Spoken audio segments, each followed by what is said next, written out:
wanted to talk to you a little bit about this beginner Leathercraft series. I'm going to get it going. It's going in a couple weeks here. I should have the first video up.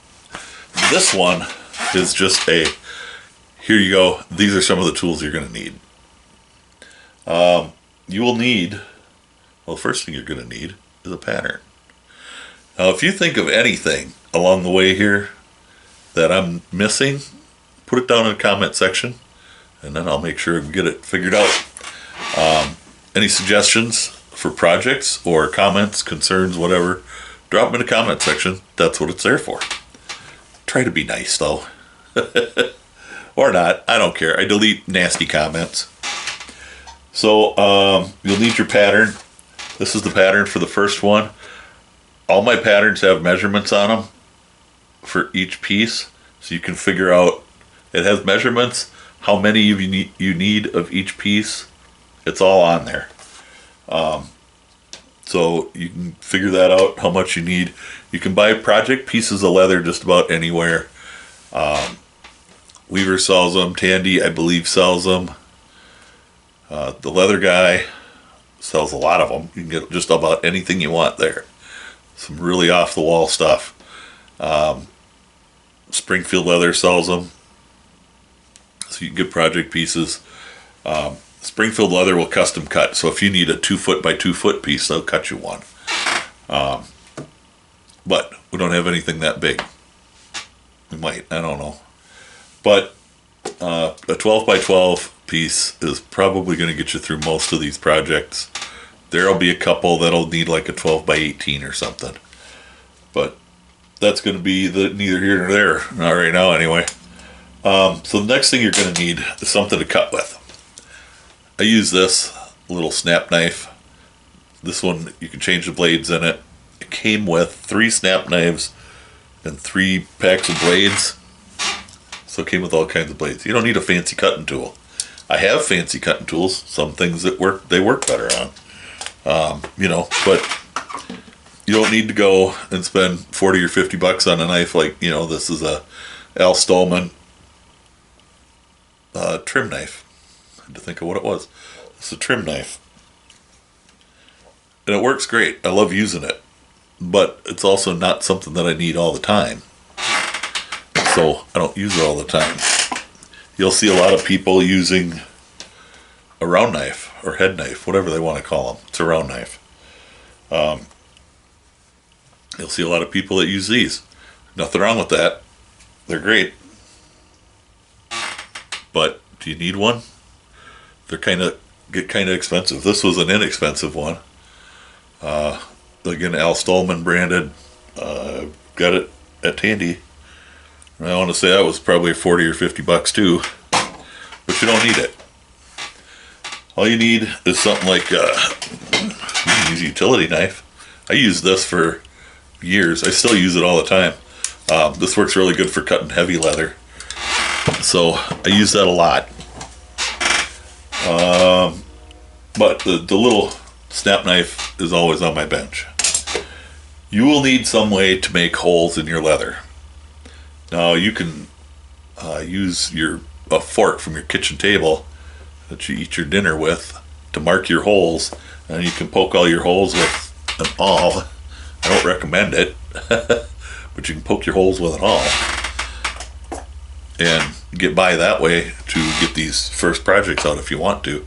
I won't be using those. I will be using a set of stitching chisels, and these are not very expensive. I do recommend spending a little extra money. These are pretty good. I haven't had any problem with them. I did this set. I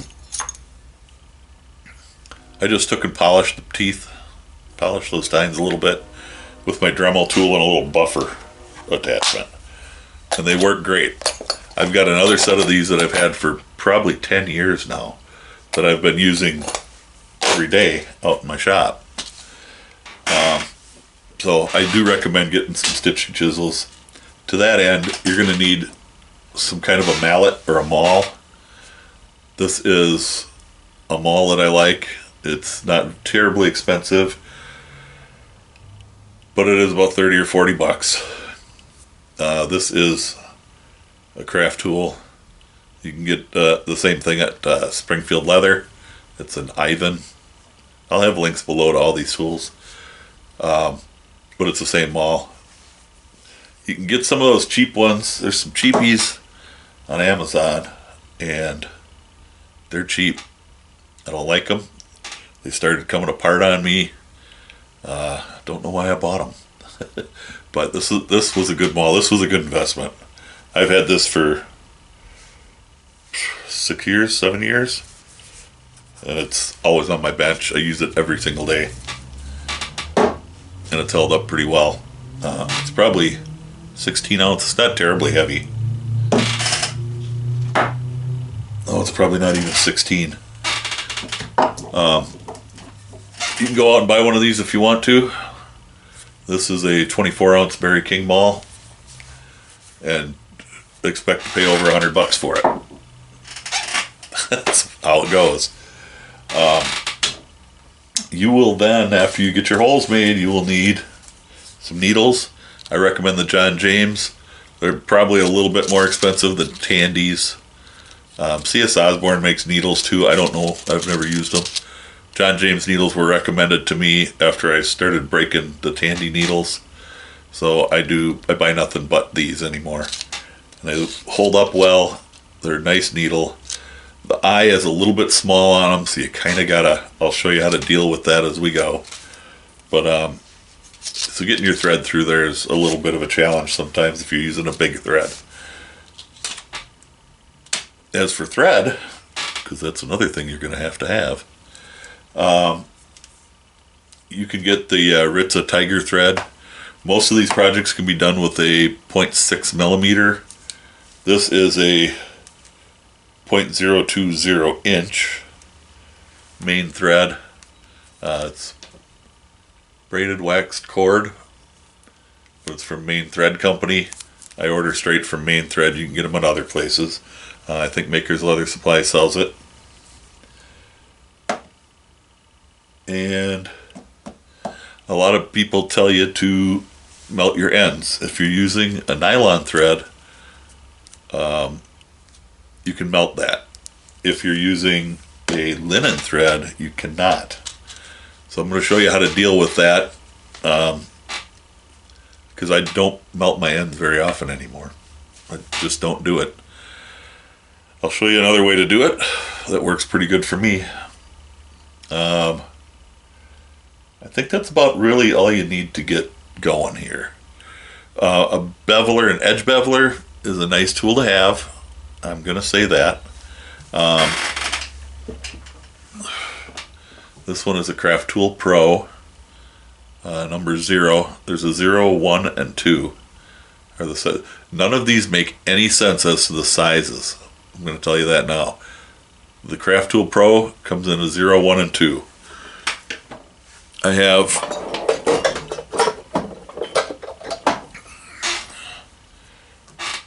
others. This is a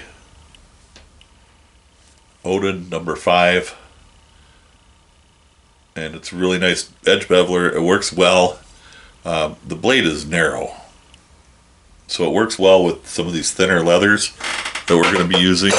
The Craft Tool Pro has kind of a wide blade, so it's a little more difficult, but I'll show you how to do that. We'll put that in there. If you don't want to bevel, you don't have to bevel. Some sandpaper is a nice thing to have. It's really handy. Some people don't care about rough edges. I like to burnish my edges. This is going to be the first project that we do. It's just a simple folded card wallet. I can't think of anything simpler. It's going to get you in there, teach you about cutting, stitching, and getting that edge burnish. So I burnished that, made it a little shiny. You don't have to. It's some people do, some people don't. I do because I like to. There's better things to do with your time though, because it does take time. I knock one of these out. It takes me about an hour to make one of these. It'll probably take me 2 hours to film it. Tells you how much extra time goes into the filming and all. But I'll have a pattern below each of the videos that'll be free. I'll have a list of the tools. Hopefully, I'll have a list of the tools that we used in the video down below it. And that's the plan. If you think of anything I missed, drop a comment down below.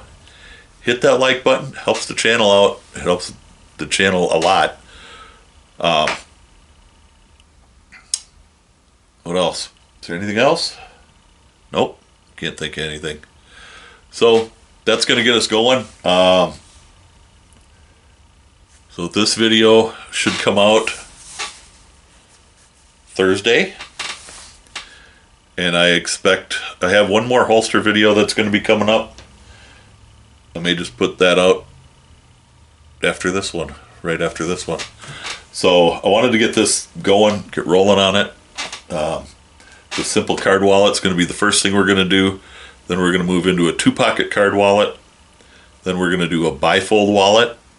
And I got 2 different bifold wallets that I make. So we may do both of those. Be 2 different videos though. There's significant differences in them. Then I've got a vertical front pocket wallet, I call it. Just a vertical bifold wallet. We'll do one of those, and there's all kinds of stuff. I can't remember everything I got planned. But we'll probably do a checkbook cover in there. Yeah, no, I think I got about 8 or 10 projects in there, maybe more. I have also, one of my subscribers sent me some patterns that we're going to be using as well. I just need to get those into a PDF format so I can,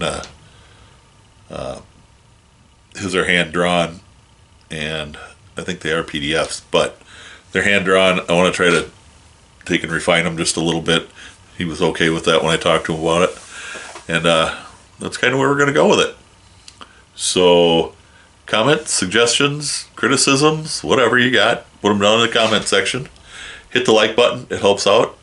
Subscribe if you want to see these videos and you want to get notified. You hit that bell next to the subscribe button. Other than that, stay safe, God bless, and I'll catch you in the next video.